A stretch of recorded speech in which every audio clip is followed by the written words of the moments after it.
Welcome back to Baby Nuggets with Danielle.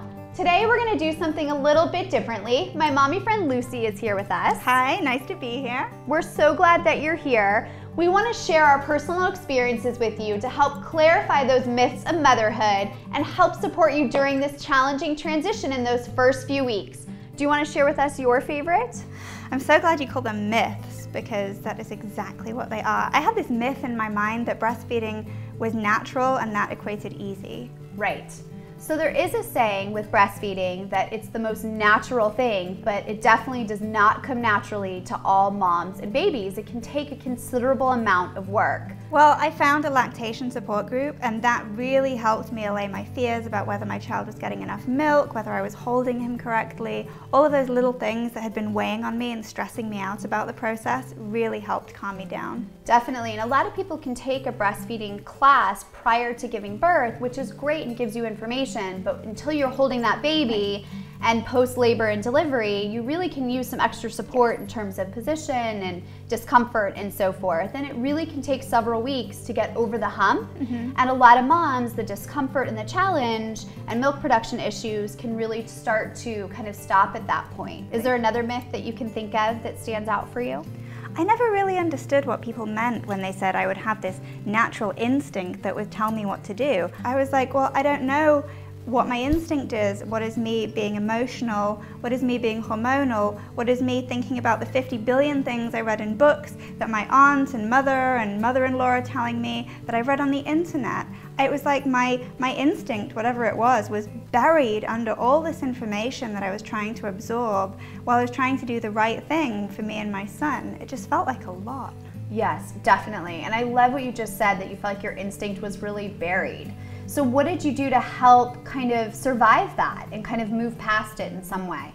You know, I figured out that it's not that I always needed the answer, and a lot of times there wasn't an answer. It was just a really difficult period when you have a newborn baby and you're not getting a lot of sleep. But talking to other mothers who had kids who were the same age was really, really helpful. Just having someone to empathize with a little bit, and it kind of turned it from being a tragedy into more of a comedy. And we didn't always come up with the answer, and I probably didn't always use the right diaper cream or swaddle him in the perfect way, but we got through it together, and at least I wasn't feeling bad about myself during that time. Absolutely. I think what we can highlight a lot today is that support is kind of the biggest tool that you can have during those first few weeks. Well, we should actually say the first few months, or actually the first few years of transitioning into being a mom and taking on parenthood, for sure. Right, and I think that also fed into the other myth which I really struggled with, which was that your partner and you are going to be going through this incredible period together when you first have a new baby, and it's going to bring you a lot closer.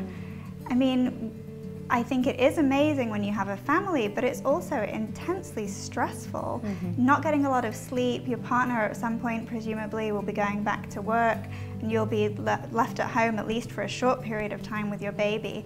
It's a lot to take. It is. That myth is really powerful, that thought that, you know, having a baby together is going to really bring you closer together, when in fact that first year, it's one of the most stressful things for a family. I feel like I spent all these years with my partner, with us looking at each other and focusing on each other, and suddenly we were both looking at this tiny baby and focusing on him instead, and there just wasn't any space for us anymore.